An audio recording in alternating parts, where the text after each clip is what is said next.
ਕਾਫਲਾ TV ਦੇਖ ਰਹੇ ਸਭ ਦਰਸ਼ਕਾਂ ਨੂੰ ਕੁਲਦੀਪ ਗਿੱਲ ਵੱਲੋਂ ਪਿਆਰ ਸਤਿਕਾਰ ਨਾਲ ਨਿੱਘੀ ਆਇਆਂ ਸਤਿ ਸ਼੍ਰੀ ਅਕਾਲ ਪ੍ਰਵਾਨ ਹੋਵੇ।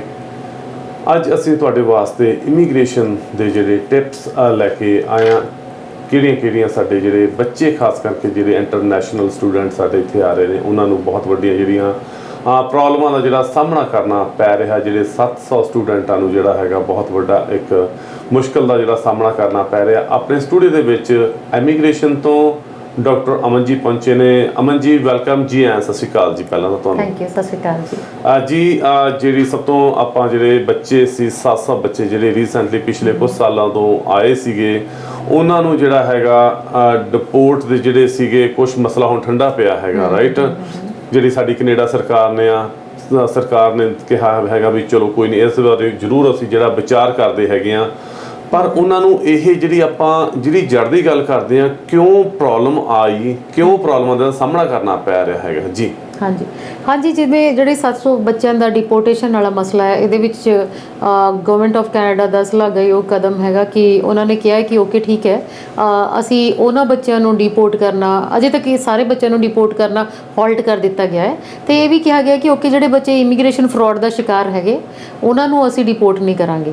ਠੀਕ ਹੈ। ਤੇ ਚਲੋ ਇਹ ਤੇ ਸਾਰਾ ਕੁਝ ਹੋ ਗਿਆ। ਇਹਦੇ ਲਈ ਬਹੁਤ ਸਾਰੇ ਪ੍ਰਦਰਸ਼ਨ ਕੀਤੇ ਗਏ। ਲੋਕੀ ਇੰਟਰਨੈਸ਼ਨਲ ਸਟੂਡੈਂਟਸ ਤੇ ਕਰ ਹੀ ਰਹੇ ਸੀ ਨਾਲ ਜਿਹੜੇ NRI ਇੰਡੀਅਨਸ ਹੈਗੇ ਜਿਹੜੇ ਇੱਥੇ ਆਪਣੇ ਲੋਕ ਰਹਿ ਰਹੇ ਉਹਨਾਂ ਨੇ ਵੀ ਬੱਚਿਆਂ ਦਾ ਬਹੁਤ ਸਾਥ ਦਿੱਤਾ।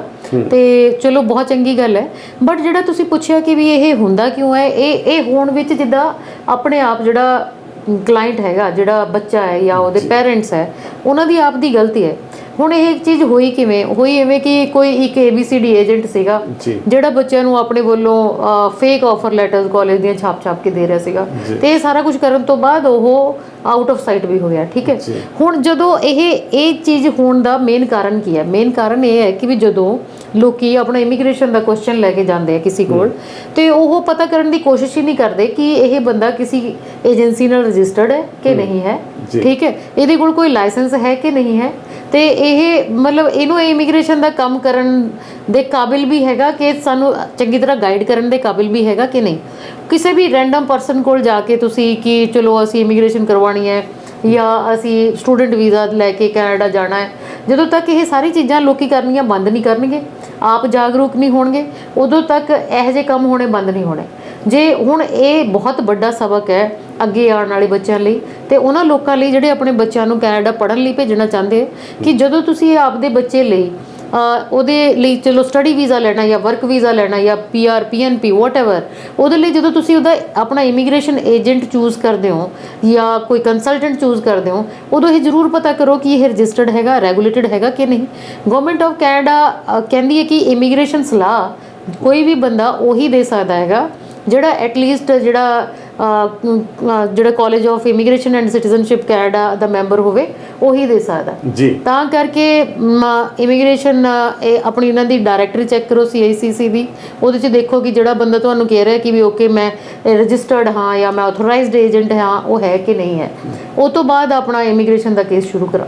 ਪਰ ਇਹਦੇ ਵਿੱਚ ਗੱਲ ਕਰੀਏ ਇੱਕ ਨਾ ਜਦੋਂ ਬੰਦਾ ਇੰਡੀਆ ਦੇ ਵਿੱਚ ਜਾਂ ਪੰਜਾਬ ਦੇ ਵਿੱਚ ਹੁੰਦਾ ਨਾ ਉਹਨੂੰ ਹੁੰਦਾ ਵੀ ਅਸੀਂ ਕਿਸੇ ਤਰੀਕੇ ਇੱਕ ਵਾਰੀ ਕੈਨੇਡਾ ਦੇ ਵਿੱਚ ਐਂਟਰੀ ਹੋ ਜਾਵੇ ਲੈਸੀ ਉਸ ਤੋਂ ਬਾਅਦ ਦੇ ਵਿੱਚ ਕੀ ਕੁਛ ਹੋਊਗਾ ਦੇਖਾਂਗੇ। ਪਰ ਇੱਥੇ ਕੈਨੇਡਾ ਦੀ ਸਰਕਾਰ ਦੇ ਉੱਤੇ ਵੀ ਬਹੁਤ ਵੱਡਾ ਜਿਹੜਾ ਹੈਗਾ ਇੱਕ ਪਿੰਨ ਪੁਆਇੰਟ ਜਿਹੜਾ ਲੱਗਦਾ ਹੈਗਾ ਵੀ ਜਦੋਂ ਬੱਚੇ ਐਂਟਰੀ ਹੋਏ ਕੈਨੇਡਾ ਦੇ ਵਿੱਚ ਉਹਨਾਂ ਨੂੰ ਜਦੋਂ ਨਹੀਂ ਪਤਾ ਲੱਗਿਆ ਉਸ ਤੋਂ ਬਾਅਦ ਦੇ ਵਿੱਚ ਉਹਨਾਂ ਨੇ ਰਿਨਿਊ ਕਰਵਾਇਆ ਹੈਗਾ ਵਰਕ ਪਰਮਿਟ ਜੋ ਵੀ ਸੀਗਾ ਉਹਨਾਂ ਨੂੰ ਫਿਰ ਨਹੀਂ ਪਤਾ ਲੱਗਿਆ। ਜਦੋਂ ਉਹਨਾਂ ਵਾਸਤੇ PR ਵਾਸਤੇ ਜਦੋਂ ਪੇਪਰ ਉਹਨਾਂ ਨੇ ਅਪਲਾਈ ਕੀਤੇ ਫਿਰ ਇਹ ਮਸਲਾ ਕਿਉਂ ਸਾਹਮਣੇ ਆਇਆ ਹੈਗਾ। ਪਰ ਇੰਨੇ ਸਾਲ ਹੋ ਗਏ ਉਹਨਾਂ ਨੂੰ ਰਹਿੰਦਿਆਂ ਨੂੰ, ਇੰਨੀ ਵਾਰ ਉਹਨਾਂ ਨੇ ਰਿਨਿਊ ਕਰਵਾਏ ਤੇ ਉਦੋਂ ਕਿਉਂ ਨਹੀਂ ਪਤਾ ਲੱਗਿਆ ਹੈਗਾ? ਕੀ ਕਾਰਨ ਸੀਗਾ ਜੀ? ਦੇਖੋ ਪਹਿਲੀ ਗੱਲ ਤਾਂ ਇਹ ਹੈ ਕਿ ਜਦੋਂ ਤੁਸੀਂ ਕਿਹਾ ਕਿ ਇਹ ਗੱਲ ਉਹਨਾਂ ਲੋਕਾਂ ਲਈ ਇੱਕ ਸਬਕ ਹੈ ਜਿਹੜੇ ਕਹਿੰਦੇ ਕਿ ਇੱਕ ਵਾਰ ਕੈਨੇਡਾ ਵੜ ਜਾਈਏ ਉਹ ਤੋਂ ਬਾਅਦ ਦੇਖੀ ਜਾਊਗੀ, ਉਹ ਤੋਂ ਬਾਅਦ ਲਾਈਕ ਸਭ ਕੁਝ ਠੀਕ ਹੋ ਜਾਣਾ, ਇੱਕ ਵਾਰ ਅੰਦਰ ਜਾਂਦਾ ਕਰ।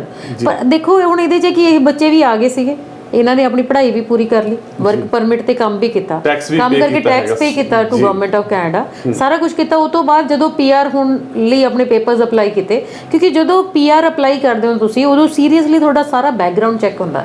ਠੀਕ ਹੈ। ਉਦੋਂ ਸਾਰੇ ਕਾਗਜ਼ ਜਿਹੜੇ ਤੁਸੀਂ A to Z ਲਗਾਏ ਹੈ ਕੈਨੇਡਾ ਇਮੀਗ੍ਰੇਸ਼ਨ ਵਿੱਚ ਉਹ ਸਾਰੇ ਚੈੱਕ ਹੁੰਦੇ ਤਾਂ ਜਦੋਂ ਪੀਆਰ ਦੀ ਫਾਈਲਾਂ ਇਹਨਾਂ ਬੱਚਿਆਂ ਨੇ ਲਗਾਈਆਂ ਤੇ ਉਦੋਂ ਇਹ ਗੱਲ ਸਾਹਮਣੇ ਆ ਗਈ ਕਿ ਜਿਹੜੀ ਆਫਰ ਲੈਟਰ ਤੇ ਇਹਨਾਂ ਨੇ ਆ ਕੇ ਕੈਨੇਡਾ ਵਿੱਚ ਕੈਨੇਡਾ ਦਾ ਸਟੱਡੀ ਵੀਜ਼ਾ ਲਿਆ, ਉਹ ਆਫਰ ਲੈਟਰ ਫੇਕ ਸੀਗੀ। ਹੁਣ ਜੇ ਫੇਕ ਆਫਰ ਲੈਟਰ ਹੈ, ਦੈਟ ਇਜ਼ ਅ ਮਿਸਰੈਪ੍ਰੈਜ਼ੈਂਟੇਸ਼ਨ ਹੈ, ਤੇ ਉਹਦਾ ਜਿਹੜਾ ਨਤੀਜਾ ਹੈਗਾ ਉਹ ਕਲਾਇੰਟ ਨੂੰ ਭੁਗਤਣਾ ਪੈਂਦਾ। ਤਾਂ ਕਰਕੇ ਗਵਰਨਮੈਂਟ ਆਫ ਕੈਨੇਡਾ ਕਹਿ ਰਹੀ ਹੈ ਕਿ ਅਸੀਂ ਤੁਹਾਨੂੰ ਡਿਪੋਰਟ ਕਰਾਂਗੇ। ਚਲੋ ਉਹਦੇ ਵਿੱਚ ਜਦੋਂ ਹੁਣ ਜਿਹੜਾ ਇਹਨਾਂ ਨੇ ਨਰਮੀ ਵਰਤੀ ਹੈ, ਉਹ ਤਾਂ ਹੀ ਵਰਤੀ ਹੈ ਕਿਉਂਕਿ ਇਹਨਾਂ ਨੂੰ ਆਪ ਨੂੰ ਵੀ ਪਤਾ ਕਿ ਇਹਨਾਂ ਦੇ ਆਪਣੇ ਸਿਸਟਮ ਦੀ ਫੇਲੀਅਰ ਹੈ। ਇਹ ਪਹਿਲੇ ਸਟੈਪ ਤੇ ਜਦੋਂ ਬੱਚੇ ਨੇ ਸਟੱਡੀ ਵੀਜ਼ਾ ਲਗਾਇਆ ਤੁਹਾਨੂੰ ਉਦੋਂ ਨਹੀਂ ਪਤਾ ਲੱਗਿਆ, ਠੀਕ ਹੈ। ਉਹ ਤੋਂ ਬਾਅਦ ਬੱਚੇ ਨੇ post graduate work permit apply ਕੀਤਾ ਤਾਂ ਨਹੀਂ ਪਤਾ ਲੱਗਿਆ, ਤੇ ਉਹ ਬੱਚਾ ਆਪਣਾ PGWP ਲੈ ਕੇ ਕੰਮ ਕਰ ਰਿਹਾ ਹੈ ਤੇ ਟੈਕਸ ਵੀ ਪੇ ਕਰ ਰਿਹਾ। ਤੇ ਹੁਣ ਤੁਸੀਂ ਇੰਨੇ ਸਾਲ ਉਹ ਜਦੋਂ ਇੱਕ ਬੱਚਾ 18-19 ਸਾਲ ਦਾ 17-18-19 ਇਹ ਬੱਚਿਆਂ ਦੀ ਏਜ ਹੈ ਨਾਰਮਲੀ ਜਿਹੜੇ ਆ ਰਹੇ ਸਟੱਡੀ ਵੀਜ਼ਾ ਤੇ, ਐਡਾ ਕੋਈ ਬੱਚਾ ਆ ਕੇ ਇੱਥੇ ਉਹਨੇ ਆਪਣੀ ਜ਼ਿੰਦਗੀ ਦੇ ਕੀਮਤੀ ਸਾਲ ਕੈਨੇਡਾ ਨੂੰ ਦੇ ਦਿੱਤੇ ਤੇ ਹੁਣ ਤੁਸੀਂ ਕਹਿ ਰਹੇ ਹੋ ਕਿ ਓਕੇ ਤੁਸੀਂ ਵਾਪਸ ਜਾਓ। ਪਹਿਲੇ ਸਟੈਪ ਤੇ ਕਿਉਂ ਨਹੀਂ ਰੋਕਿਆ? ਤਾਂ ਹੀ ਕਰਕੇ ਇਹ ਚਲੋ ਜਿਹੜਾ ਸਰਕਾਰ ਹੈਗੀ ਹੈ ਨਰਮੀ ਨਾਲ ਤਾਂ ਹੀ ਪੇਸ਼ ਆ ਰਹੀ ਹੈ, ਤੇ ਇਹਦਾ ਕਾਰਨ ਇਹ ਹੈ ਕਿ ਉਹਨਾਂ ਦੇ ਆਪ ਦੇ ਸਿਸਟਮ ਦੇ ਲੂਪ ਹੋਲਸ ਨੇ। ਚਲੋ ਇਹ ਤਾਂ ਸੀਗਾ ਜੀ ਆਪਣੇ, ਪਰ ਦੂਜੇ ਪਾਸੇ ਜੇ ਆਪਾਂ ਸੋਚੀਏ ਇਹਨਾਂ ਨੇ ਆਲਰੇਡੀ ਟੈਕਸ ਵੀ ਪੇ ਕੀਤਾ ਹੈਗਾ। ਪਹਿਲਾਂ ਇੰਟਰਨੈਸ਼ਨਲ ਸਟੂਡੈਂਟ ਸੀਗੇ, ਇਹਨਾਂ ਨੇ ਹਜ਼ਾਰਾਂ ਦੇ ਵਿੱਚ ਜਿਹੜੀਆਂ ਫੀਸਾਂ ਵੀ ਜਿਹੜੀਆਂ ਪੇ ਕੀਤੀਆਂ ਹੈਗੀਆਂ ਨੇ। ਦੂਜੇ ਪਾਸੇ ਸਰਕਾਰਾਂ ਨੇ ਜਿਹੜੀਆਂ ਜਹਾਜ਼ ਭਰ ਕੇ ਇੱਥੇ ਲਿਆਉਂਦੇ ਨੇ, ਉਹ ਰੈਂਟ ਵੀ ਸਰਕਾਰ ਪੇ ਕਰਦੀ ਆ, ਉਹਨਾਂ ਨੂੰ ਖਾਣਾ ਪੀਣਾ ਵੀ ਪੇ ਕਰਦੀ ਹੈਗੀ ਆ, ਉਹਨਾਂ ਨੂੰ ਮੰਥਲੀ ਪੈਸੇ ਵੀ ਪੇ ਕਰਦੀ ਹੈਗੀ ਆ। ਪਰ ਇਹਨਾਂ ਬੱਚਿਆਂ ਵਾਸਤੇ ਹੁਣ ਸੌਫਟ ਹੋਏ ਨੇ, ਚਲੋ ਬਹੁਤ ਵਧੀਆ ਗੁੱਡ ਚੀਜ਼ ਆ। ਅਸੀਂ ਨਹੀਂ ਚਾਹੁੰਦੇ ਕੋਈ ਬੱਚਾ ਇਸ ਮੁਲਕ ਦੇ ਵਿੱਚ ਆ ਹੈਗਾ ਉਸ ਨੂੰ ਡਿਪੋਰਟ ਕੀਤਾ ਜਾਵੇ। ਸਾਰੇ ਚੰਗੇ ਭਵਿੱਖ ਵਾਸਤੇ, ਵਧੀਆ ਆਪਣੀ ਜ਼ਿੰਦਗੀ ਵਾਸਤੇ ਆਏ ਨੇ ਤੇ ਇਹਨਾਂ ਨੂੰ ਪੱਕੇ ਹੋਣਾ ਚਾਹੀਦਾ ਇੱਥੇ। ਪਰ ਕੁਝ ਸਾਡੇ ਜਿਹੜੇ ਲੋਕ ਨੇ ਇਹਨਾਂ ਦੇ ਅਗੇਂਸਟ ਹੋਏ ਨੇ, ਕਿਉਂਕਿ ਉਹ ਵੀ ਸਾਡੇ ਬੱਚੇ ਨੇ, ਸਾਡੇ ਭਰਾ ਹੈਗੇ ਨੇ। ਸਾਨੂੰ ਕਿਉਂਕਿ ਮੋਸਟ ਵੈਲਕਮ, ਅਸੀਂ ਉਹਨਾਂ ਵਾਸਤੇ ਖੁੱਲੇ ਆਪਣੇ ਕਰਦੇ ਹਾਂ ਜੀ, ਉਹ ਆਪਦੇ ਇੱਥੇ ਆਜ਼ਾਦ ਵਧੀਆ ਕੰਮ ਕਰਨ, ਆਪਦਾ ਵਧੀਆ ਜਿਹੜਾ ਜੀਵਨ ਬਤੀਤ ਕਰਨ। ਪਰ ਇਹਨਾਂ ਦਾ ਜਿਹੜਾ ਸਰਕਾਰ ਦਾ, ਆਪਾਂ ਜਿੱਦਾਂ ਮੰਜੀ ਤੁਸੀਂ ਕਿਹਾ ਫੇਲੀਅਰ ਹੈਗਾ, ਵਾਕਿਆ ਹੀ ਇੱਥੇ ਜਿਹੜਾ ਸਰਕਾਰ ਦਾ ਫੇਲੀਅਰ ਹੈਗਾ, ਕਿਉਂਕਿ ਉਹਨਾਂ ਨੂੰ ਉਸ ਟਾਈਮ ਦੇਖਣਾ ਚਾਹੀਦਾ ਸੀਗਾ। ਕਿਉਂਕਿ ਕੁਝ ਬੱਚੇ ਜਿਹੜੇ ਸੀਗੇ ਜਿਹੜੇ ਕਾਲਜ ਦੇ ਵਿੱਚ, ਕਿਉਂਕਿ ਬੱਚਿਆਂ ਨੂੰ ਸਾਈਨ ਕਰਾ ਰਹੇ ਸੀ ਵੀ ਤੁਸੀਂ ਉਸ ਕਾਲਜ ਵਿੱਚ ਨਾ ਜਾਇਓ, ਆਪਦੀ ਕਿਤੇ ਐਡਮਿਸ਼ਨ ਹੋਰ ਲਿਓ। ਪਰ ਜਦੋਂ ਕੁਝ ਬੱਚੇ ਸੇਮ ਉਹੀ ਕਾਲਜ ਦੇ ਵਿੱਚ ਚਲੇ ਗਏ ਤੇ ਫਿਰ ਉਹਨਾਂ ਨੂੰ ਪਤਾ ਲੱਗਿਆ ਵੀ ਇੱਥੇ ਤੁਹਾਡੀ ਦਾ ਕੋਈ ਐਡਮਿਸ਼ਨ ਹੈ ਨਹੀਂ ਗੀ, ਤੇ ਫਿਰ ਉਹਨਾਂ ਦੇ ਕੁਝ ਜਿਹੜਾ ਹੈਗਾ ਆਪਣੇ ਇਨਵੈਸਟੀਗੇਟ ਚੱਲਦੀ ਪਈ ਸੀਗੀ। ਤਾਂ ਕਰਕੇ ਇਹਨਾਂ ਨੂੰ ਜਿਹੜਾ ਇਹ ਪੁਆਇੰਟ ਜਿਹੜਾ ਮਸਲਾ ਸਾਹਮਣੇ ਆਇਆ ਹੈਗਾ। ਤੇ ਪਰ ਹਜੇ ਵੀ ਸਟਿਲ ਜਿਹੜੇ ਬੱਚੇ ਨੇ ਪ੍ਰੋਟੈਸਟ ਦੇ ਉੱਤੇ ਬੈਠੇ ਨੇ, ਮੀਂਹ ਪੈਂਦੇ ਦੇ ਵਿੱਚ ਬਾਹਰ ਉਹ ਵਿਚਾਰੇ ਬੈਠੇ ਨੇ। ਤੇ ਸਾਡੀ ਜਿਹੜੀ ਉਹਨਾਂ ਦੇ ਨਾਲ ਹਮਦਰਦੀ ਆ, ਇਹਦੇ ਮੀਡੀਆ ਹੋਣ ਦੇ ਨਾਤੇ ਅਸੀਂ ਸਰਕਾਰ ਨੂੰ ਵੀ ਕਹਿੰਦੇ ਹੈਗੇ, ਕਿਉਂਕਿ ਇਹਨਾਂ ਨੂੰ ਜਿਹੜਾ ਜ਼ਰੂਰ ਪੱਕੇ ਕੀਤਾ ਜਾਵੇ। ਇਹਨਾਂ ਨੇ ਗਵਰਨਮੈਂਟ ਨੂੰ ਟੈਕਸ ਘਟਾਇਆ ਹੈਗਾ, ਫੀਸਾਂ ਦਿੱਤੀਆਂ ਨੇ, ਤੇ ਇਹਨਾਂ ਨੂੰ ਜਿਹੜਾ ਇੱਥੇ ਪਰਮਾਨੈਂਟ ਜਿਹੜੀ ਰੈਜ਼ੀਡੈਂਸ ਆ ਦਿੱਤੀ ਜਾਵੇ। ਤੇ ਹੁਣ ਗੱਲ ਕਰਦੇ ਹੈਗੇ ਜਿਹੜੇ ਸਪਾਊਸ ਨੂੰ ਲੈ ਕੇ ਜੀ, ਜਿਹੜੇ ਸੀਗੇ ਆਪਣੇ ਸਪਾਂਸਰਸ਼ਿਪ ਕਾਰਨ ਜਿਹੜਾ ਹੈਗਾ ਉਹਨਾਂ ਨੂੰ ਕਿੰਨਾ ਸਮਾਂ ਲੱਗਦਾ? ਜਿੱਦਾਂ ਜੇ ਕੋਈ ਇੱਥੇ ਚਲੋ ਭਾਵੇਂ ਲੜਕੀ ਜਾਂ ਲੜਕਾ ਇਸ ਆ ਜਾਂਦਾ ਹੈਗਾ, ਉਹਨਾਂ ਨੂੰ ਇੱਥੇ ਬੁਲਾਉਣ ਦੇ ਵਿੱਚ ਆਪਣੇ ਸਪਾਊਸ ਨੂੰ ਕਿੰਨਾ ਸਮਾਂ ਲੱਗਦਾ ਹੈਗਾ ਬੁਲਾਉਣ ਵਿੱਚ? ਹਾਂਜੀ, ਸਪਾਊਸਲ ਸਪਾਂਸਰਸ਼ਿਪ ਦੀ ਜਦੋਂ ਤੁਸੀਂ ਗੱਲ ਕਰਦੇ ਹੋ ਤੇ ਇਹਦੇ 'ਚ ਚਲੋ ਦੋ ਤਰੀਕੇ ਹੈ। ਇੱਕ ਤਾਂ ਸਪਾਊਸਲ ਓਪਨ ਵਰਕ ਪਰਮਿਟ ਹੁੰਦਾ, ਇੱਕ ਸਪਾਊਸਲ ਸਪਾਂਸਰਸ਼ਿਪ ਹੁੰਦੀ ਹੈ। ਓਪਨ ਵਰਕ ਪਰਮਿਟ ਤਾਂ ਉਹਨਾਂ ਲੋਕਾਂ ਲਈ ਹੈ ਜਿਹੜੇ ਆਈਦਰ ਸਟੂਡੈਂਟਸ ਨੇ ਜਾਂ ਵਰਕਰਸ ਨੇ ਕੈਨੇਡਾ 'ਚ, ਤੇ ਉਹ ਆਪਣਾ ਜਿਹੜਾ ਉਹਨਾਂ ਦਾ ਸਪਾਊਸ ਹੈਗਾ ਬੈਕ ਹੋਮ, ਤੇ ਉਹਨੂੰ ਸਪਾਂਸਰ ਕਰ ਸਕਦੇ ਆ ਕਿ ਉਹ ਇੱਥੇ ਆ ਕੇ ਓਪਨ ਵਰਕ ਪਰਮਿਟ ਤੇ ਉਹਨਾਂ ਨਾਲ ਰਹਿ ਸਕਣ ਤੇ ਕੈਨੇਡਾ 'ਚ ਕੰਮ ਕਰ ਸਕਣ। ਤੇ ਦੂਜੀ ਹੁੰਦੀ ਹੈ ਸਪਾਊਸਲ ਸਪਾਂਸਰਸ਼ਿਪ, ਜਿਹਦੇ ਵਿੱਚ ਜਿਹੜਾ ਬੰਦਾ ਕੈਨੇਡੀਅਨ ਪਰਮਾਨੈਂਟ ਰੈਜ਼ੀਡੈਂਟ ਹੈ ਜਾਂ ਸਿਟੀਜ਼ਨ ਹੈ, ਉਹ ਆਪਣੇ ਹੋਮ ਕੰਟਰੀ ਤੋਂ ਆਪਣੇ ਸਪਾਊਸ ਨੂੰ ਸਪਾਂਸਰ ਕਰਕੇ ਕੈਨੇਡਾ 'ਚ ਬੁਲਾਉਂਦਾ ਹੈ ਤੇ ਉਹ ਬੰਦਾ ਇੱਥੇ ਐਜ਼ ਪਰਮਾਨੈਂਟ ਰੈਜ਼ੀਡੈਂਟ ਲੈਂਡ ਕਰਦਾ। ਤੇ ਜਿਹੜੀ ਸਪਾਊਸਲ ਸਪਾਂਸਰਸ਼ਿਪ ਲਈ ਇੱਕ ਬਹੁਤ ਵਧੀਆ ਅਪਡੇਟ ਆਈ ਹੈ, ਹੁਣੀ ਗਵਰਨਮੈਂਟ ਆਫ ਕੈਨੇਡਾ ਨੇ ਅਨਾਊਂਸ ਕੀਤਾ ਹੈ। ਜਿੱਦਾਂ ਇਹਦੇ 'ਚ ਹੁੰਦਾ ਸੀਗਾ ਕਿ ਵੀ ਪਹਿਲਾਂ ਜਿੱਦਾਂ ਸਪਾਂਸਰਸ਼ਿਪ ਲਗਾ ਦਿੱਤੀ ਤੇ ਤੁਹਾਨੂੰ ਵੇਟ ਕਰਨਾ ਪੈਂਦਾ ਸੀਗਾ, ਆਲਮੋਸਟ 1 ਸਾਲ ਲੱਗ ਜਾਂਦਾ, ਤੇ ਘੱਟ ਤੋਂ ਘੱਟ ਵੀ ਜੇ ਟਾਈਮ ਜਿਹੜਾ ਮੈਂ ਅਜੇ ਤੱਕ ਦੇਖਿਆ ਉਹ 6-7 ਮਹੀਨੇ ਲੱਗਦੇ ਸੀ। ਤੇ ਤੁਸੀਂ ਉਨੀ ਦੇਰ ਮਤਲਬ ਇੱਥੇ ਬੰਦਾ ਵੇਟ ਕਰਦਾ ਸੀਗਾ ਕਿ ਉਹਦਾ ਬੈਕ ਹੋਮ ਕੰਟਰੀ ਤੋਂ ਉਹਦਾ ਜਿਹੜਾ ਸਪਾਊਸ ਹੈਗਾ ਉਹ ਇੱਥੇ ਆ ਕੇ ਉਹਨਾਂ ਨਾਲ ਰਹਿ ਸਕੇ।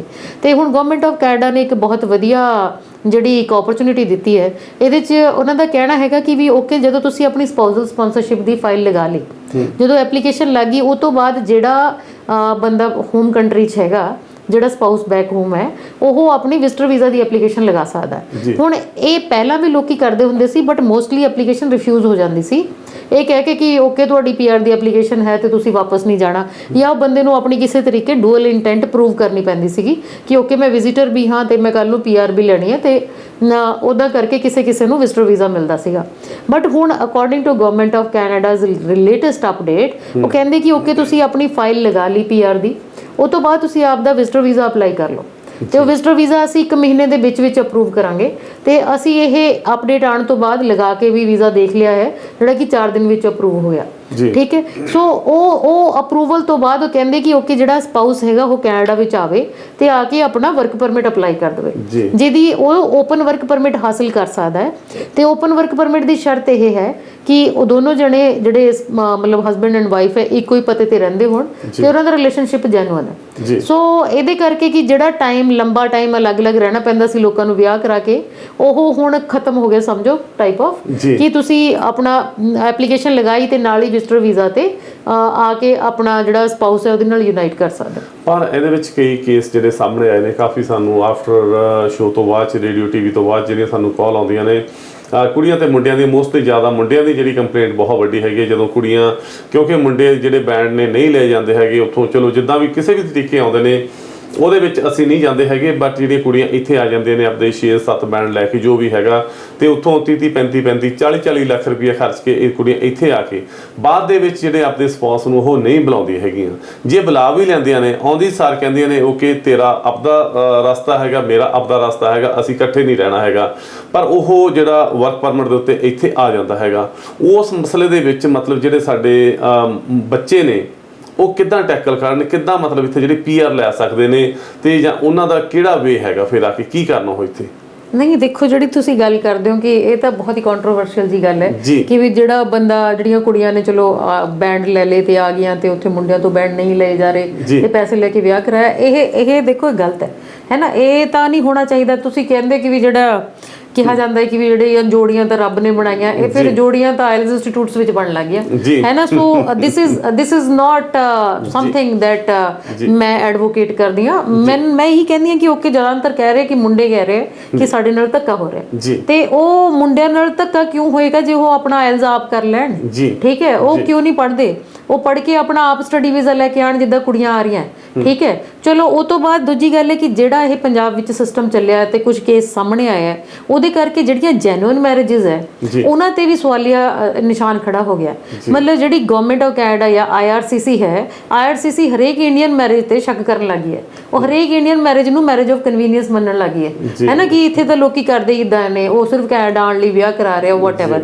ਤੇ ਉਹ ਤੋਂ ਬਾਅਦ ਦੂਜੀ ਗੱਲ ਜਿਹੜੀ ਤੁਸੀਂ ਕਰਦੇ ਹੋ ਕਿ ਜਿਹੜਾ ਟੈਕਨੀਕਲ ਪੁਆਇੰਟ ਹੈਗਾ ਇੱਕ, ਕਿ ਚਲੋ ਕੋਈ ਬੰਦਾ ਸਪਾਊਸਲ ਓਪਨ ਵਰਕ ਪਰਮਿਟ ਤੇ ਕੈਨੇਡਾ ਆ ਗਿਆ ਤੇ ਆ ਕੇ ਚਲੋ ਆਪਸ 'ਚ ਨਹੀਂ ਬਣ ਰਹੀ ਜਾਂ ਡਿਵੋਰਸ ਹੋ ਜਾਂਦਾ ਹੈ, ਤੇ ਉਹਦਾ ਵਰਕ ਪਰਮਿਟ ਜਿੰਨੀ ਦੇਰ ਦਾ ਲੱਗਿਆ ਹੋਇਆ ਉਹ ਵੈਲਿਡ ਰਹਿੰਦਾ। ਠੀਕ ਹੈ, ਹੁਣ ਉਹ ਕੀ ਕਰ ਸਕਦਾ ਕਿ ਉਨੀ ਦੇਰ ਵਿੱਚ ਬੰਦਾ ਆਪਣਾ ਜਿਹੜਾ ਵੀ ਕੋਈ ਕੁੜੀ ਮੁੰਡਾ ਹੈ ਤੇ ਉਹ ਆ ਕੇ ਆਪਣਾ ਕੈਨੇਡੀਅਨ ਐਕਸਪੀਰੀਅੰਸ ਹਾਸਿਲ ਕਰਕੇ, ਜੇ ਬੈਕ ਹੋਮ ਕੁਝ ਪੜ੍ਹਿਆ ਹੈ ਤਾਂ ਕਿਸੇ ਪ੍ਰੋਗਰਾਮ ਲਈ ਕੁਆਲੀਫਾਈ ਕਰ ਜਾਏਗਾ, ਕੈਨੇਡਾ ਐਕਸਪੀਰੀਅੰਸ ਕਲਾਸ ਲਈ ਕੁਆਲੀਫਾਈ ਕਰ ਜਾਏਗਾ, ਜਾਂ ਫਿਰ ਉਹ ਆਪਣਾ ਫਰਦਰ ਆਪਣੇ ਐਕਸਪੀਰੀਅੰਸ ਦੇ ਜਾਂ ਐਜੂਕੇਸ਼ਨ ਦੇ ਬੇਸਿਸ ਤੇ LMIA ਲੈ ਕੇ ਆਪਣਾ ਵਰਕ ਪਰਮਿਟ ਹਾਸਿਲ ਕਰ ਸਕਦਾ ਹੈ ਤੇ ਉਹਦੇ ਸਹਾਰੇ ਕੋਈ PNP ਜਾਂ ਡਾਇਰੈਕਟ ਪਰਮਾਨੈਂਟ ਰੈਜ਼ੀਡੈਂਸ ਹਾਸਿਲ ਕਰ ਸਕਦਾ ਹੈ। ਸੋ ਦੇਰ ਆਰ ਨੰਬਰ ਆਫ ਥਿੰਗਸ। ਪਰ ਦੇਖੋ, ਜਦੋਂ ਕੋਈ ਗਲਤ ਹੋਈ ਗੱਲ ਨੂੰ ਠੀਕ ਕਰਨ ਦੇ ਤਰੀਕੇ ਤੇ ਹੁੰਦੇ ਆ, ਪਰ ਉਹ ਗਲਤ ਗੱਲ ਨੂੰ ਹੋਣ ਹੀ ਕਿਉਂ ਦਿੱਤਾ ਜਾਵੇ? ਸੋ ਜਿਹੜੀ ਮੈਰਿਜ ਆਫ ਕਨਵੀਨੀਅੰਸ ਹੈ, this is something very wrong, this shouldn't happen. ਤੇ ਜਿਹੜੇ ਲੋਕ ਕਹਿੰਦੇ ਕਿ ਓਕੇ ਸਾਡੇ ਨਾਲ ਧੱਕਾ ਹੋ ਗਿਆ, ਉਹਨਾਂ ਦੀ ਪਹਿਲੇ ਪੁਆਇੰਟ ਤੇ ਗਲਤੀ ਆਪਣੀ ਹੈ ਕਿ ਤੁਸੀਂ ਆਪ ਪੜ੍ਹੋ, ਮੁੰਡੇ ਆਪ ਪੜ੍ਹਨ, ਉਹਨਾਂ ਨਾਲ ਕਿਉਂ ਧੱਕਾ ਹੋਊਗਾ ਜੇ ਆਪਣੇ ਆਇਲਸ ਦੇ ਪੁਆਇੰਟਸ ਆਪ ਲੈ ਕੇ ਸਟੱਡੀ ਵੀਜ਼ਾ ਲੈ ਕੇ ਆਣਗੇ? ਜੀ ਵਾਕਈ ਸਹੀ ਗੱਲ ਆ, ਕਿਸੇ ਤੇ ਡਿਪੈਂਡੈਂਟ ਜਿਹੜਾ ਨਹੀਂ ਹੋਣਾ ਚਾਹੀਦਾ ਹੈਗਾ, ਕਿਉਂਕਿ ਬਹੁਤ ਜਿਹੜੇ ਜ਼ਿਆਦਾ ਇੱਥੇ ਜਿਹੜੇ ਇਦਾਂ ਦੇ ਹੈਪਨ ਹੋਏ ਨੇ ਇੰਡੀਆ ਦੇ ਵਿੱਚ ਵੀ। ਕਈ ਬੱਚਿਆਂ ਨੇ, ਜਿਹੜੇ ਮੁੰਡਿਆਂ ਨੇ ਖਾਸ ਕਰਕੇ ਜਿਹੜੀ ਸੁਸਾਈਡ ਕੀਤੀ ਹੈਗੀ ਆ, ਕੁੜੀਆਂ ਨੇ ਉਹ ਉੱਥੇ ਇੰਡੀਆ ਦੇ ਵਿੱਚ ਉਹਨਾਂ ਨੇ ਜ਼ਮੀਨਾਂ ਵੇਚ ਕੇ ਕੁੜੀਆਂ ਦੇ ਉੱਤੇ ਜਿਹੜੇ ਪੈਸੇ ਲਗਾਏ ਨੇ, 40-40, 50-50 ਲੱਖ ਰੁਪਏ ਲਗਾ ਕੇ ਇੱਥੇ ਬਾਅਦ ਦੇ ਵਿੱਚ ਮੁੱਕਰ ਗਏ ਨੇ। ਪਰ ਇਦਾਂ ਦਾ ਜਿਹੜਾ ਕੰਟਰੈਕਟ ਮੈਰਿਜ ਆ ਜਿਹੜੀ ਬਿਲਕੁਲ ਨਹੀਂ ਹੋਣੀ ਚਾਹੀਦੀ ਹੈਗੀ। ਅਗਰ ਜੇ ਤੁਹਾਡਾ ਜਿੱਦਾਂ ਤੁਸੀਂ ਕਿਹਾ ਜੋੜੀਆਂ ਜਾਂ ਥੋੜੀਆਂ, ਇਸ ਕਰਕੇ ਜਿਹੜੇ ਹੈਗੇ ਆਈਲੈਂਡ ਦੇ ਵਿੱਚ ਜਿਹੜਾ ਇਸ ਕੁਛ ਜਿਹੜਾ ਹੋਣ ਲੱਗਿਆ ਹੈਗਾ। ਪਰ ਚਲੋ ਇੱਕ ਹੈਗਾ ਵੀ ਇੱਥੇ ਆ ਕੇ ਜੇ ਤੁਸੀਂ ਉਹਦੇ ਨਾਲ ਮੈਰਿਜ ਕਰਵਾਈ ਹੈਗੀ ਆ, ਕੁਝ ਸਮਾਂ ਬਿਤਾਇਆ ਹੈਗਾ, ਕਮ ਸੇ ਕਮ ਤੁਸੀਂ ਉਸ ਨੂੰ ਕੈਨੇਡਾ ਦੇ ਵਿੱਚ ਜਿਹੜਾ ਜ਼ਰੂਰ ਬੁਲਾਇਆ ਕਰੋ। ਤੇ ਹੁਣ ਗੱਲ ਕਰਦੇ ਹੈਗੇ ਆ ਆਈਲੈਟਸ ਦਾ, ਜਿਹੜਾ ਕਰਕੇ ਜਿਹੜੀ ਲੈਂਗੁਏਜ ਦੀ ਜਿਹੜੀ ਚੇਂਜਸ ਆਈਆਂ ਨੇ, ਤੇ ਉਹਨਾਂ ਬਾਰੇ ਕੀ ਕਹਿਣਾ ਚਾਹੁੰਦੇ ਹੈਗੇ ਜੀ? ਹਾਂਜੀ ਦੇਖੋ, ਇੱਕ ਤੇ ਪਹਿਲੀ ਗੱਲ ਇਹ ਹੈ ਕਿ ਅਸੀਂ ਜ਼ਿਆਦਾਤਰ, ਜਿੱਦਾਂ ਹੁਣ ਮੈਂ ਵੀ ਪੰਜਾਬੀ ਹਾਂ, ਅਸੀਂ ਬਰੈਂਪਟਨ 'ਚ ਬੈਠੇ ਹਾਂ, ਅਸੀਂ ਜ਼ਿਆਦਾਤਰ ਡੀਲ ਪੰਜਾਬੀ ਕਮਿਊਨਿਟੀ ਨਾਲ community ਦੇ ਨਾਲ ਹਾਂ, ਪੰਜਾਬੀ ਕਮਿਊਨਿਟੀ ਨਾਲ ਕਰ ਰਹੇ ਤੇ ਸਾਡੀ ਕਮਿਊਨਿਟੀ ਦੇ ਦਿਮਾਗ 'ਚ ਅੰਗਰੇਜ਼ੀ ਦਾ ਡਰ ਪਤਾ ਨਹੀਂ ਕਿਹੋ ਜਿਹਾ ਬੈਠਾ ਹੋਇਆ ਕਿ ਪਤਾ ਨਹੀਂ ਇੰਗਲਿਸ਼ ਕਿੱਡਾ ਕੁ ਵੱਡਾ ਹੋਊਗਾ, ਜਦੋਂ ਕਿ ਨਹੀਂ ਹੈ। It's a very good language ਜੇ ਤੁਸੀਂ ਸਿੱਖੋਗੇ ਤੇ ਬਹੁਤ ਵਧੀਆ ਤੇ ਬਹੁਤ ਸੌਖੀ। ਜਿੱਦਾਂ ਲੋਕ ਸਾਡੇ ਬੰਦਿਆਂ ਨੂੰ ਪੰਜਾਬੀ ਆਉਂਦੀ ਹੈ, ਪੰਜਾਬੀ ਨਾਲੋਂ ਸੌਖੀ ਹੈ ਇੰਗਲਿਸ਼। ਚਲੋ ਐਨੀ ਹਾਓ ਉਹਦੇ ਬਾਰੇ ਆਪਾਂ ਗੱਲ ਨਹੀਂ ਕਰਾਂਗੇ, ਪਰ ਉਹਦੇ 'ਚ ਕੀ ਹੈ ਕਿ ਇੱਕ ਰਿਲੀਫ ਜਿੱਦਾਂ ਤੁਸੀਂ ਕਹਿ ਸਕਦੇ ਹੋ ਕਿ ਲੋਕਾਂ ਨੂੰ ਜਿੱਦਾਂ ਆਇਲਸ ਔਖਾ ਲੱਗਦਾ ਸੀਗਾ ਐਂਡ ਸਾਡੇ ਕੋਲ ਲੋਕੀ ਕਹਿੰਦੇ ਸੀਗੇ ਪੀਟੀ ਕੀਤੀ ਹੋਈ ਹੈ, ਆਇਲਸ ਤਾਂ ਹੋ ਨਹੀਂ ਰਿਹਾ, ਪੀਟੀ ਨਾਲ ਸਟੱਡੀ ਵੀਜ਼ਾ ਕਰਾ ਦਿਓ। ਤੇ ਪੀਟੀ ਨਾਲ ਐਸਡੀਐਸ ਫਾਈਲ ਨਹੀਂ ਸੀ ਲੱਗਦੀ ਹੁੰਦੀ, ਨਾਨ ਐਸਡੀਐਸ ਫਾਈਲ ਲੱਗਦੀ ਸੀ। ਬਟ ਹੁਣ according to latest update from IRCC ਕਿ ਜਿਹੜੇ ਬੱਚੇ ਪੀਟੀ ਵਿੱਚ 60 ਦਾ ਸਕੋਰ ਲੈਂਦੇ ਹੈ ਤੇ ਉਹ ਵੀ ਐਸਡੀਐਸ ਕੈਟੇਗਰੀ ਵਿੱਚ ਆਪਣੀ ਫਾਈਲ ਲਗਾ ਸਕਦੇ। ਸਿਮਿਲਰਲੀ ਜਿਹੜਾ ਟੋਇਫਲ ਟੈਸਟ ਹੈ, ਜਿਹੜਾ ਯੂਜੂਅਲੀ ਲੋਕੀ ਕਰਕੇ ਯੂਕੇ ਜਾਂਦੇ ਹੁੰਦੇ ਸੀ, ਟੋਇਫਲ ਨੂੰ ਵੀ ਗਵਰਨਮੈਂਟ ਆਫ ਕੈਨੇਡਾ ਨੇ ਐਜ਼ ਉਹਨੂੰ ਵੀ ਐਲੀਜੀਬਲ ਕਰ ਦਿੱਤਾ ਹੈ ਫॉर ਐਸਡੀਐਸ ਕੈਟੇਗਰੀ। ਉਹਦੇ ਵਿੱਚ ਵੀ ਮਿਨੀਮਮ ਜਿਹੜਾ 83 ਪੁਆਇੰਟਸ ਰੱਖੇ ਗਏ ਹੈ ਕਿ ਜੇ ਤੁਸੀਂ ਇੰਨੇ ਪੁਆਇੰਟਸ ਲੈਂਦੇ ਹੋ ਦੈਨ ਤੁਸੀਂ ਐਸਡੀਐਸ ਕੈਟੇਗਰੀ 'ਚ ਆਪਣੀ ਫਾਈਲ ਲਗਾ ਸਕਦੇ ਹੋ। ਸੋ ਇੰਡੀਆ 'ਚ ਇਹ ਦੋ ਜਿਹੜੇ ਟੈਸਟ ਹੈਗੇ ਜ਼ਿਆਦਾ ਪਪੂਲਰ ਨੇ, ਆਇਲਸ ਦੇ ਨਾਲ ਨਾਲ PTE ਐਂਡ ਟੋਇਫਲ। ਬਟ ਉਹਦੇ ਨਾਲ ਨਾਲ ਦੋ ਹੋਰ ਟੈਸਟ ਜਿਹੜੇ ਸੈਲਪ ਐਂਡ ਸੇਲ ਹੈ, ਜਿਹੜੇ ਜ਼ਿਆਦਾਤਰ ਕੈਨੇਡਾ ਵਿੱਚ ਲੋਕੀ ਕਰਦੇ ਆ, ਉਹਨਾਂ ਨੂੰ ਵੀ ਗਵਰਨਮੈਂਟ ਆਫ ਕੈਨੇਡਾ ਨੇ ਮਾਨਤਾ ਦਿੱਤੀ ਹੈ ਕਿ ਵੀ ਤੁਸੀਂ ਜੇ ਉਹ ਵੀ ਕਰਦੇ ਹੋ ਤਾਂ ਵੀ ਤੁਸੀਂ ਆਪਣਾ ਇਹਦੇ 'ਚ ਐਸਡੀਐਸ ਕੈਟੇਗਰੀ ਵਿੱਚ ਆਪਣੀ ਫਾਈਲ ਲਗਾ ਸਕਦੇ ਹੋ। ਸੋ ਤੁਹਾਡੇ ਕੋਲ ਬਹੁਤ ਸਾਰੇ ਰਸਤੇ ਹੈ ਹੁਣ ਕੈਨੇਡਾ ਆਉਣ ਦੇ ਸਟੱਡੀ ਵੀਜ਼ਾ ਤੇ, ਜਿੱਥੇ ਬਾਕੀ ਮੁਲਕ ਥੋੜਾ ਮੁਸ਼ਕਿਲ ਕਰ ਰਹੇ ਆ, ਜਿੱਦਾਂ ਆਸਟ੍ਰੇਲੀਆ ਜਾਂ ਯੂਕੇ ਤੋਂ ਦੇਖੋ ਉਹ ਥੋੜਾ ਜਿਹਾ ਮੁਸ਼ਕਿਲ ਕਰ ਰਿਹਾ ਸਟੱਡੀ ਵੀਜ਼ਾ, ਉੱਦਾਂ ਕੈਨੇਡਾ ਆਪਣੇ ਵੱਲੋਂ ਥੋੜਾ ਲਿਬਰਟੀ ਸ਼ੋ ਕਰ ਰਿਹਾ ਕਿ ਵੀ ਅਸੀਂ ਥੋੜਾ ਤੁਹਾਨੂੰ ਜ਼ਿਆਦਾ ਤਰੀਕੇ ਦੀ ਓਪਰਚੁਨਿਟੀ ਦਿੰਦੇ ਆ ਕਿ okay not only one single language test, ਤੁਸੀਂ ਇਹਨਾਂ 'ਚੋਂ ਕੋਈ ਵੀ ਕਰ ਲਓ ਤੇ ਉਸ ਤੋਂ ਬਾਅਦ ਤੁਸੀਂ ਐਸਡੀਐਸ ਕੈਟੇਗਰੀ 'ਚ ਆਪਣੀ ਫਾਈਲ ਲਗਾ ਕੇ ਕੈਨੇਡਾ ਸਟੱਡੀ ਵੀਜ਼ਾ ਲੈ ਸਕਦੇ ਹੋ। ਜੀ ਹੁਣ ਗੱਲ ਕਰਦੇ ਹਾਂ ਆਪਾਂ ਅਖੀਰ ਦੇ ਵਿੱਚ, ਜਿੱਦਾਂ ਜੇ ਕੋਈ ਬੱਚਾ ਅਲਬਰਟਾ ਦੇ ਵਿੱਚ ਆ ਜਾਂ ਸਸਕੈਚੁਅਨ ਦੇ ਵਿੱਚ ਆ ਜਾਂ ਜਿਹੜੇ ਹੋਰ ਪ੍ਰੋਵਿੰਸਾਂ ਹੈਗੀਆਂ ਨੇ ਉੱਥੇ ਪੱਕੇ ਹੁੰਦੇ ਨੇ, ਉਸ ਤੋਂ ਬਾਅਦ ਦੇ ਵਿੱਚ ਉਹ ਇੱਥੇ ਆ ਜਾਂਦੇ ਨੇ ਤੇ ਉਹਨਾਂ ਵਾਸਤੇ ਜਿੱਦਾਂ ਵੀ ਜਿੱਦਾਂ ਕਿੰਨਾ ਸਮਾਂ ਨਹੀਂ ਕੋਈ ਹੈਗਾ ਵੀ ਉੱਥੇ ਕਿੰਨਾ ਸਮਾਂ ਰਹਿਣਾ ਚਾਹੀਦਾ ਹੈਗਾ। ਚਲੋ ਜੇ ਸਸਕੈਚੁਅਨ ਦੇ ਵਿੱਚ ਆ, ਜੇ ਇੰਡੀਆ ਤੋਂ ਜਾਂ ਕਿਸੇ ਕਾਲਜ ਦੇ ਵਿੱਚ ਸਟੱਡੀ ਲੈਂਦੇ ਨੇ, ਉਹਦੇ ਬਾਰੇ ਤੁਸੀਂ ਕੀ ਕਹਿਣਾ ਚਾਹੁੰਦੇ ਹੋ ਜੀ? ਨਹੀਂ ਦੇਖੋ ਇਦਾਂ ਹੈ ਕਿ ਵੀ ਹਰੇਕ ਪ੍ਰੋਵਿੰਸ ਦਾ ਨਾ ਆਪਣਾ ਆਪਣਾ ਪ੍ਰੋਗਰਾਮ ਹੈ ਇੰਟਰਨੈਸ਼ਨਲ ਸਟੂਡੈਂਟਸ ਲਈ, ਠੀਕ ਹੈ। ਜਿੱਦਾਂ ਓਨਟੇਰੀਓ ਦਾ ਅਲੱਗ ਪ੍ਰੋਗਰਾਮ ਹੋਊਗਾ, ਅਲਬਰਟਾ ਦਾ ਅਲੱਗ ਪ੍ਰੋਗਰਾਮ ਹੈ, ਨੋਵਾ ਸਕੋਸ਼ੀਆ ਕੋਲ ਅਲੱਗ ਪ੍ਰੋਗਰਾਮ ਹੈ। ਸੋ ਦੇਅਰ ਆਰ ਸਰਟਨ ਪ੍ਰੋਵਿੰਸਿਸ ਜਿਹੜੀਆਂ ਕਾਫੀ ਸਪੋਰਟ ਕਰਦੀਆਂ ਹੈ, ਜਿਵੇਂ ਨੋਵਾ ਸਕੋਸ਼ੀਆ ਦੀ ਗੱਲ ਕਰ ਲਓ, to international students in getting permanent residence. ਪਰ ਜਿੱਥੇ ਤੁਸੀਂ ਕਹਿੰਦੇ ਹੋ ਕਿ ਜਿੱਥੇ PR ਹੋ ਕੇ ਉਸ ਤੋਂ ਬਾਅਦ ਇੱਧਰ ਸ਼ਿਫਟ ਹੋ ਜਾਣਾ ਮਤਲਬ ਤੁਸੀਂ ਬਰੈਂਪਟਨ ਕਹਿਣਾ ਚਾਹੁੰਦੇ ਹੋ? ਜੀ ਐਗਜ਼ੈਕਟਲੀ, ਬਿਕੋਜ਼ ਜਿਹੜਾ GTA ਹੈਗਾ ਇਹ ਫੇਵਰੇਟ ਪਾਰਟ ਹੈਗਾ ਪੰਜਾਬੀਆਂ ਦਾ ਕਿ ਹਰੇਕ ਨੇ ਆ ਕੇ ਅਲਟੀਮੇਟਲੀ ਘੁੰਮ ਫਿਰ ਕੇ GTA ਆ ਜਾਣਾ। ਪਹਿਲੀ ਗੱਲ ਤਾਂ ਇਹ ਕਿ ਦੇਖੋ ਕਿ ਇਹ ਜਿਹੜੀ ਧਾਰਨਾ ਇਹ ਬਦਲਣੀ ਚਾਹੀਦੀ ਹੈ। ਇੱਥੇ ਸਭ ਕੁਝ ਮਹਿੰਗਾ ਕਿਉਂ, ਬਾਕੀ ਸਾਰਾ ਕੈਨੇਡਾ ਛੱਡ ਕੇ ਹਰੇਕ ਬੰਦੇ ਨੇ ਇੱਥੇ ਆਉਣਾ। ਤੇ ਦੂਜੀ ਗੱਲ ਹੈ ਕਿ ਓਕੇ ਜਿੱਥੇ ਜਿਹੜੀ PNP ਹੈ, PNP ਨੇ ਤੁਹਾਨੂੰ ਜਿੱਦਾਂ ਤੁਸੀਂ PNP ਦੇ ਥਰੂ PR ਹੋਏ, ਉਹ ਤੁਹਾਨੂੰ ਪ੍ਰੋਵਿੰਸ ਨੇ PR ਦਿੱਤੀ ਤਾਂ ਕਿ ਉਹ ਚਾਹੁੰਦੇ ਕਿ ਇੱਥੇ ਨਵੇਂ ਲੋਕ ਆਉਣ, ਇੱਥੇ ਡਿਵੈਲਪਮੈਂਟ ਹੋਵੇ। ਬਟ ਹੁਣ ਗਵਰਨਮੈਂਟ ਆਫ ਕੈਨੇਡਾ ਜਿਹੜਾ ਉਹਨਾਂ ਦੇ ਰਾਈਟਸ ਨੇ, ਜਿਹੜਾ ਚਾਰਟਰ ਆਫ ਰਾਈਟਸ ਹੈ, ਉਹਦੇ ਵਿੱਚ ਹੈਗਾ ਹੈ ਕਿ ਇੱਕ ਰਾਈਟ ਟੂ ਮੋਬਿਲਿਟੀ ਹੁੰਦਾ ਹੈ। ਰਾਈਟ ਟੂ ਮੋਬਿਲਿਟੀ ਦਾ ਮਤਲਬ ਹੈ ਕੋਈ ਵੀ Canadian permanent resident and citizen Canada ਦੇ ਕਿਸੇ ਵੀ ਹਿੱਸੇ ਵਿੱਚ ਰਹਿ ਸਕਦਾ ਤੇ ਕੰਮ ਕਰ ਸਕਦਾ। ਸੋ ਲੋਕੀ ਜਦੋਂ ਇੱਕ PNP ਦੇ ਥਰੂ PR ਹੋ ਕੇ ਦੂਜੀ ਜਗ੍ਹਾ ਸ਼ਿਫਟ ਹੋ ਜਾਂਦੇ ਆ ਤਾਂ ਇਹ ਰਾਈਟ ਕਰਕੇ ਹੀ ਉਹਨਾਂ ਨੂੰ ਕੋਈ ਕੁਝ ਕਹਿ ਨਹੀਂ ਸਕਦਾ। So they take advantage of this right to mobility and ਉਹ ਤੋਂ ਬਾਅਦ ਇੱਕ ਪ੍ਰੋਵਿੰਸ 'ਚ PR ਹੋ ਕੇ ਦੂਜੀ ਪ੍ਰੋਵਿੰਸ 'ਚ ਸ਼ਿਫਟ ਹੋ ਜਾਂਦੇ। ਜੀ ਹੁਣ ਮੈਂ ਅਖੀਰ ਦੇ ਵਿੱਚ ਜਿਹੜਾ ਬੜਾ ਸੀਰੀਅਸ ਇੱਕ ਮੈਟਰ ਹੈਗਾ ਤੇ ਸਾਡੇ ਇਸ ਮੁਲਕ ਦਾ ਹੈਗਾ, ਮੈਂ ਕਹਿੰਦਾ ਵੀ ਜਿਹੜਾ ਫਿਊਚਰ ਹੈਗਾ ਤੇ ਉਹਦੇ ਵਿੱਚ ਜਿੱਦਾਂ ਕੁਝ ਬੱਚੇ ਸਟੱਡੀ ਬੇਸ ਤੇ ਆਉਂਦੇ ਨੇ, ਉਹ ਡ੍ਰੌਪ ਕਰ ਦਿੰਦੇ ਨੇ, ਨਹੀਂ ਅੱਗੇ ਸਟੱਡੀ ਕਰ ਸਕਦੇ ਕਿਸੇ ਕਾਰਨ ਕਰਕੇ ਵੀ, ਪਰ ਉਸ ਤੋਂ ਬਾਅਦ ਦੇ ਵਿੱਚ ਉਹ ਕਈ ਵਾਰ ਗਲਤ ਕੁਰਾਹੇ ਪੈ ਜਾਂਦੇ ਨੇ, ਗਲਤ ਰਸਤੇ ਪੈ ਜਾਂਦੇ ਨੇ, ਜਾਂ ਚੋਰੀਆਂ ਦੇ ਵਿੱਚ ਜਾਂ ਕਿਸੇ ਹੋਰ ਕਾਰਨ ਉਹਨਾਂ ਉੱਤੇ ਚਾਰਜ ਲੱਗ ਜਾਂਦਾ ਤੇ ਫਿਰ ਉਹ ਕੀ ਪੱਕੇ ਇੱਥੇ ਹੋ ਸਕਣਗੇ ਜਾਂ ਉਹਦੇ ਬਾਰੇ ਪ੍ਰੋਸੈਸ ਕੀ ਹੁੰਦਾ ਹੈਗਾ? ਜਿੱਦਾਂ ਦੇ ਕਈ ਬਹੁਤ ਬੱਚੇ ਨੇ ਜਿਨ੍ਹਾਂ ਉੱਤੇ ਕੁੜੀਆਂ ਵੀ ਨੇ ਮੁੰਡੇ ਵੀ ਹੈਗੇ ਨੇ ਜਿਨ੍ਹਾਂ ਉੱਤੇ ਚਾਰਜ ਲੱਗੇ ਹੋਏ ਨੇ, ਪਰ ਉਹ ਸਟੂਡੈਂਟ ਆਏ ਨੇ ਹਜੇ ਉਹਨਾਂ ਕੋਲ PR ਹੈ ਨਹੀਂ ਗੀ, ਕੀ ਉਹ ਪੱਕੇ ਹੋ ਸਕਣਗੇ? ਦੇਖੋ ਇਹਦੇ ਬਾਰੇ ਆਪਾਂ ਇੱਕ ਪੂਰਾ ਅਲੱਗ ਤੋਂ ਪ੍ਰੋਗਰਾਮ ਕਰ ਸਕਦੇ ਹਾਂ ਇਨਐਡਮਿਸਿਬਿਲਿਟੀ ਤੇ। ਇਨਐਡਮਿਸਿਬਿਲਿਟੀ ਅਲੱਗ-ਅਲੱਗ ਤਰ੍ਹਾਂ ਦੀ ਹੁੰਦੀ ਹੈ, ਠੀਕ ਹੈ।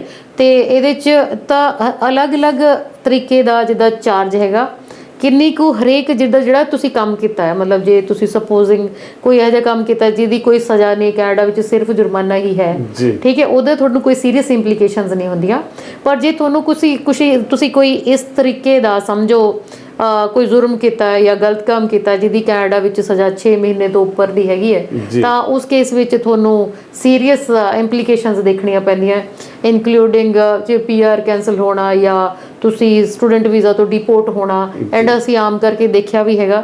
ਸੋ ਆਪਾਂ ਜਿਹੜਾ ਨੈਕਸਟ ਪ੍ਰੋਗਰਾਮ ਹੈਗਾ we can do on deportations and inadmissibility and ਜਿਹੜੀ ਸੀਰੀਅਸ ਕ੍ਰਿਮੀਨਲਿਟੀ ਹੈ ਤੇ ਉਹਦੇ ਕੀ ਕਿੱਦਾਂ ਬੱਚਿਆਂ ਨੂੰ ਉਹਨੂੰ, ਜਿੱਦਾਂ ਜੇ ਕੋਈ ਤੁਹਾਡੇ ਤੇ ਲੱਗ ਹੀ ਗਈ ਹੈ, ਤੁਸੀਂ ਡਿਪੋਰਟ ਹੋ ਗਏ ਹੋ ਤੇ ਉਹ ਤੋਂ ਬਾਅਦ ਤੁਸੀਂ ਕੈਨੇਡਾ ਵਾਪਸ ਕਿਵੇਂ ਆਉਣਾ ਹੈ, ਜਾਂ ਹਾਂ ਤੁਹਾਨੂੰ ਕਿੰਨੇ ਸਮੇਂ ਲਈ ਵਾਪਸ ਭੇਜਿਆ ਜਾਂਦਾ ਹੈ ਤੇ ਉਹਦੇ ਆਉਣ ਦੇ ਕੀ ਤਰੀਕੇ ਨੇ, ਅਸੀਂ ਸਾਰਾ ਕੁਝ ਨੈਕਸਟ ਆਪਣੇ ਪ੍ਰੋਗਰਾਮ ਵਿੱਚ ਨੈਕਸਟ ਐਪੀਸੋਡ ਦੇ ਵਿੱਚ ਤੁਹਾਡੇ ਨਾਲ ਅਸੀਂ ਗੱਲਬਾਤ ਕਰਾਂਗੇ। ਜੇ ਕਿਸੇ ਬੱਚਿਆਂ ਦੇ ਉੱਤੇ ਕੋਈ ਚਾਰਜਸ ਲੱਗ ਜਾਂਦੇ ਨੇ, ਜਿਹੜਾ ਸਾਡਾ ਐਪੀਸੋਡ ਹੈਗਾ ਕੰਟੀਨਿਊ ਚੱਲਦੇ ਨੇ ਜੀ, ਅਗਰ ਕਿਸੇ ਦੇ ਕੋਈ ਚਾਰਜ ਲੱਗੇ ਨੇ ਜਾਂ ਤੁਹਾਡੀ ਕੋਈ ਡੈਪੂਟੇਸ਼ਨ ਹੈਗੀ ਜਾਂ ਕੋਈ ਕਿੱਦਾਂ ਦੀ ਵੀ ਕੋਈ ਇਮੀਗ੍ਰੇਸ਼ਨ ਦੇ ਰਿਲੇਟਡ ਤੁਹਾਨੂੰ ਕੋਈ ਪ੍ਰੋਬਲਮ ਆ ਰਹੀ ਹੈ, ਤੁਸੀਂ ਪੱਕੇ ਨਹੀਂ ਹੋ ਰਹੇ, ਤਾਂ ਤੁਸੀਂ ਇਮੀਗ੍ਰੇਸ਼ਨ ਤੋਂ ਅਮਨ ਉਹਨਾਂ ਦੇ ਨਾਲ ਜਿਹੜਾ ਸੰਪਰਕ ਕੀਤਾ ਜਾ ਸਕਦਾ 647 985 62 647 985 6262 ਦੇ ਉੱਤੇ।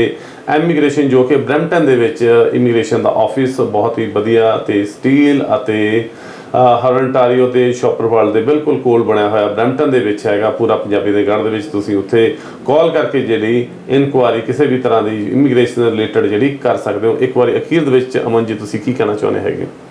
ਬਸ ਕਹਿਣਾ ਤੇ ਕੀ ਹੈ ਕਿ ਅਸੀਂ ਜਿੰਨੀਆਂ ਵੀ ਗੱਲਾਂ ਕੀਤੀਆਂ ਉਹਨਾਂ 'ਚ ਸਭ ਤੋਂ ਵਧੀਆ ਤੇ ਮਤਲਬ ਜੋ ਇੱਕ ਤੇ ਸਭ ਤੋਂ ਪਹਿਲਾਂ ਤਾਂ ਇਹ ਹੈ ਕਿ ਆਪਣੇ ਲਈ ਜਦੋਂ ਤੁਸੀਂ ਇੰਡੀਆ ਤੋਂ ਕੈਨੇਡਾ ਆਉਣਾ ਹੈ, ਜਿਹੜਾ ਆਪਣਾ ਇਮੀਗ੍ਰੇਸ਼ਨ ਕੰਸਲਟੈਂਟ ਜਾਂ ਰੈਪਰੈਜ਼ੈਂਟੇਟਿਵ ਚੂਜ਼ ਕਰ ਰਹੇ ਹੋ ਤੇ ਤੁਸੀਂ ਇਹ ਦੇਖੋ ਕਿ ਉਹ ਰਜਿਸਟਰਡ ਹੋਵੇ, ਰੈਗੂਲੇਟਡ ਹੋਵੇ ਤੇ ਉਹਦੇ ਕੋਲੋਂ ਹੀ ਆਪਣਾ ਕੇਸ ਲਗਾਓ। ਅਦਰਵਾਈਜ਼ ਤੁਸੀਂ ਹੁਣੀ ਆਪਾਂ ਸਾਰਿਆਂ ਨੇ ਇੱਕ ਸਬਕ ਦੇਖ ਲਿਆ ਹੈ ਬੱਚਿਆਂ ਨਾਲ, ਜਿਹੜਾ 700 ਸਟੂਡੈਂਟਸ ਨਾਲ ਹੋਇਆ, ਠੀਕ ਹੈ। ਉਹ ਤੋਂ ਬਾਅਦ ਦੂਜੀ ਗੱਲ ਹੈਗੀ ਹੈ ਜਿੱਦਾਂ ਅਸੀਂ ਗੱਲ ਕੀਤੀ marriage of convenience. Marriage of convenience is a fraud, this is a misrepresentation. ਇਹ ਤੋਂ ਬਚਣਾ ਚਾਹੀਦਾ ਤੇ ਜੇ ਮੁੰਡਿਆਂ ਨੇ ਕੈਨੇਡਾ ਆਉਣਾ ਹੈਗਾ ਤੇ ਉਹ ਆਪਣਾ ਆਇਲਸ ਆਪ ਕਰਨ, ਕਿਸੇ ਨੇ ਵੀ, ਚਾਹੇ ਮੈਂ ਮੁੰਡੇ ਨਹੀਂ ਕਹਾਂਗੀ, ਕੁੜੀਆਂ ਨੇ ਵੀ।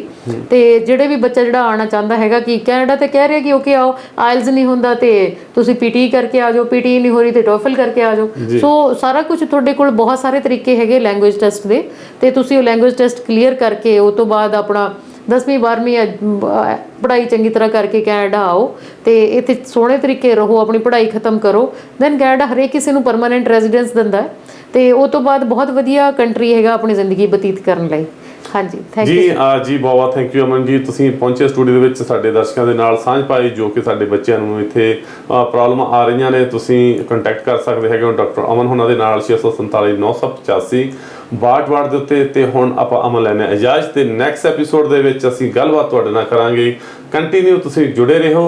ਜੇ ਡੈਪੂਟੇਸ਼ਨ ਜਾਂ ਤੁਹਾਡੇ ਤੇ ਕੋਈ ਚਾਰਜ ਲੱਗ ਗਏ ਨੇ ਤਾਂ ਉਹਦੇ ਉੱਤੇ ਤੁਸੀਂ ਗੱਲਬਾਤ ਕਰਾਂਗੇ ਨੈਕਸਟ ਐਪੀਸੋਡ ਦੇ ਵਿੱਚ। ਹੁਣ ਲੈਣੇ ਇਜਾਜ਼ਤ, ਸਤਿ ਸ਼੍ਰੀ ਅਕਾਲ। ਥੈਂਕ ਯੂ ਸੋ ਮਚ, ਸਤਿ ਸ਼੍ਰੀ ਅਕਾਲ।